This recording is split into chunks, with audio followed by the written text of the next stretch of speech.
What feelings does this footage invoke in you? This is a security tape capturing the outside of SpongeBob SquarePants The Ride. Children gleefully posing for photos with the yellow statue. They're essentially meeting their favorite celebrity. Families all around are enjoying their time. Parents away from work-life stress. Children with no homework or chores in sight revel in this paradise. In Six Flags New Orleans, early August 2005. Everyone seen here completely unaware of the fact that later on in this exact month, all of these positive emotions and memories will be forcibly ripped away from them. The scene is nothing short of apocalyptic. 80% of New Orleans, including much of downtown, is underwater.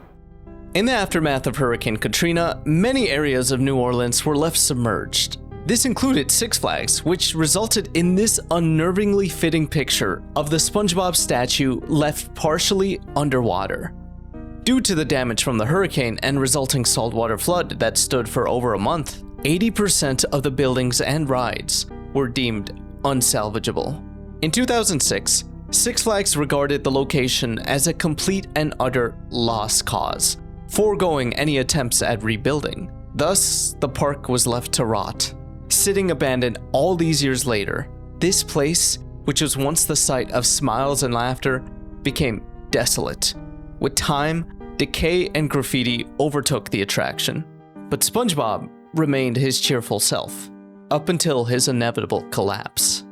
Looking through these images causes a very uncomfortable and uneasy feeling, at least for me. This is not how SpongeBob is supposed to be portrayed.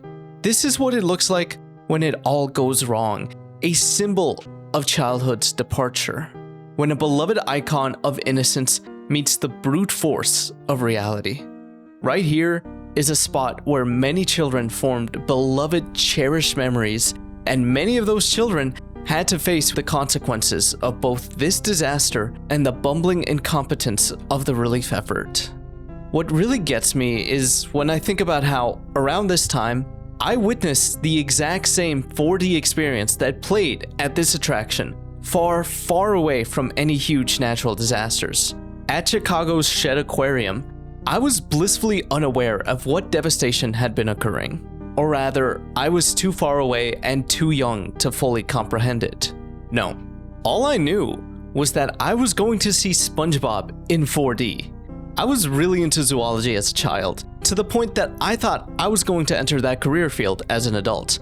So not only did I get to see a bunch of cool fish, I also got a special viewing of my favorite cartoon. This was easily one of my best days as a child, and yet the memory of it is so fragmented. Bits and pieces are there. I remember the mix of nervousness and excitement when the seats started to shake, the awe of feeling the jets of bubbles around me as the world of SpongeBob leapt out of the screen. But that's about it. This is the only picture I have of that day.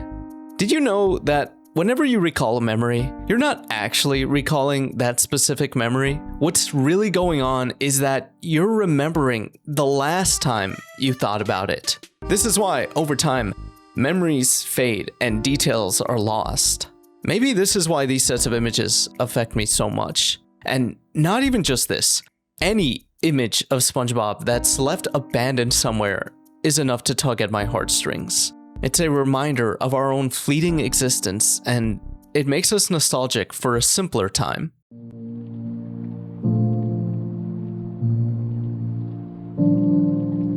That's why video edits such as these can leave such an impact. Scenes of the familiar that are trapped in pockets of time that we can't access anymore.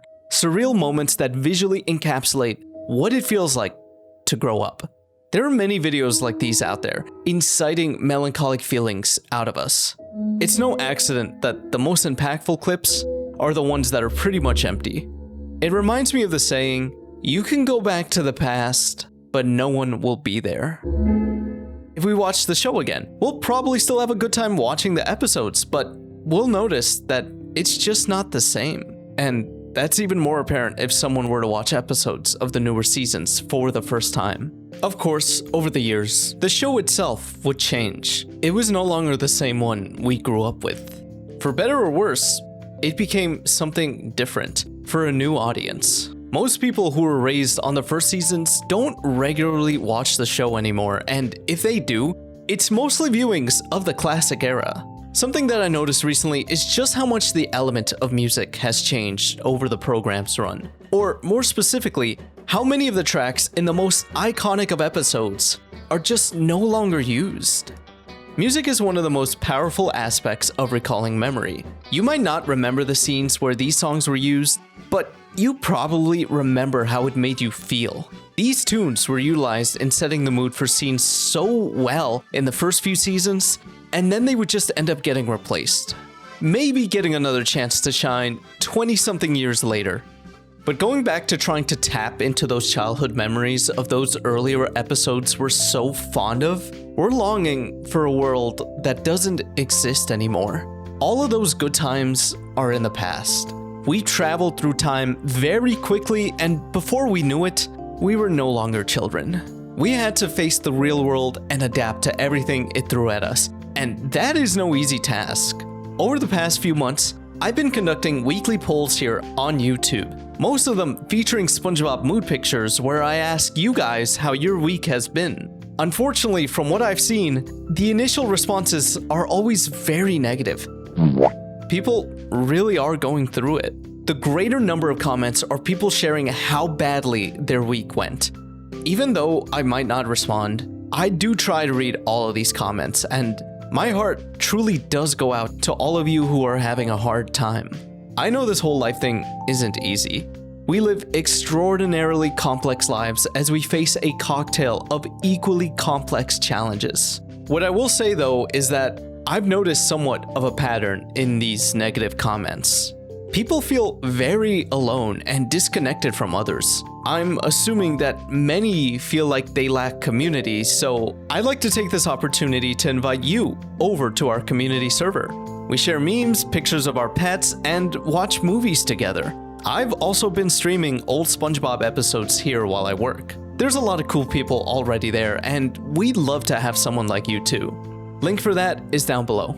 Now, back to SpongeBob. If you haven't seen edits like these for the show, I'm sure you've seen others that pull from more general types of childhood nostalgia. 2000s Halloween, elementary school Christmas, how stores used to look. Like I said, this world no longer exists, and it's very easy to get stuck missing these times, especially with all that we have to deal with now as adults. These images are no longer the reality we live in. We have to accept that. Change is the only constant in life, and in 30 years, we'll probably think back to the positive aspects of our time now with nostalgia too. The New Orleans Six Flags that was left abandoned for many years is now demolished, and the land is going to be repurposed to fit a number of things, ranging from movie studios to sports areas and water parks. And if successful, it will become a place for the children of today to make their own memories, similar to the children that smiled and laughed here decades ago. In other videos I've made, I've talked a lot about all the different ways SpongeBob has impacted us. It truly is something special that we were able to all experience growing up. It is a shared connection that binds us. I'm sure many of you have been able to hold a conversation with someone new based on your mutual love for the show. That's actually how I break the ice with most strangers my age. But when we see things like these that evoke strong emotions, there is a fine line between lingering in the past and moving on. We can recognize the sadness of growing up and leaving this world behind, while at the same time appreciating the underlying factors that make us so sad in the first place.